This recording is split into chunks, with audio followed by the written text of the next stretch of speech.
ગુજરાતમાં હાલમાં જે પરિસ્થિતિ પેદા થઈ છે, આટલા વર્ષોથી ભાજપની સરકાર છે, છતાં કાયદો અને વ્યવસ્થા જે ખાડે ગઈ છે, એમાં દિવસે ને દિવસે દુષ્કર્મના બનાવો એટલા બની રહ્યા છે. નકલી પીએમઓ, નકલી સીએમઓના અધિકારીઓ, નકલી કચેરીઓ, નકલી કોલેજો, જ્યાં જુઓ તો નકલીની ભરમાળા ચાલી રહી છે. ત્યારે આવા નાના મોટા કેસોમાં સંડોવાયેલા લોકોના વરઘોડા કાઢવામાં આવે છે. પાયલબેનનો જે વરઘોડો કાઢવામાં આવ્યો એમાં સમગ્ર જનતામાં આક્રોશ છે.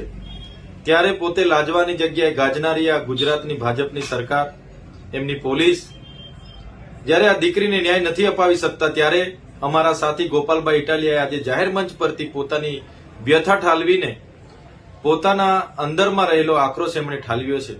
એમણે પોતે પોતાના પટ્ટા દ્વારા પોતાના જાતને માર્યા છે અને પોતે પણ આમાં ભાગીદાર છે નાગરિક તરીકે, એવું એમણે સૂચવ્યું છે. ત્યારે અમે ગોપાલભાઈ ઇટાલિયા હોય, ઈસુદાનભાઈ ગઢવી હોય કે ચૈતરભાઈ વસાવા હોય, અમે ગુજરાતની જનતાની સાથે છે. આવનારા દિવસોમાં પણ જ્યાં પણ કોઈની સાથે અન્યાય થશે, અમે એમની પડખે ઉભા રહીશું, એમને ન્યાય આપવાનું કામ કરીશું. અમારા ગુજરાતી જનતાને જગાડવાના અવિરત પ્રયાસો અમારા ચાલુ હશે.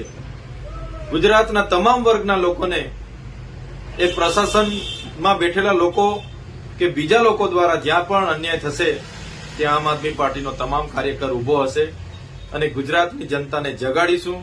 અને આવનારા દિવસોમાં બધા એક થઈને તમામ વર્ગને ન્યાય આપવાનું કામ આમ આદમી પાર્ટીના કાર્યકર તરીકે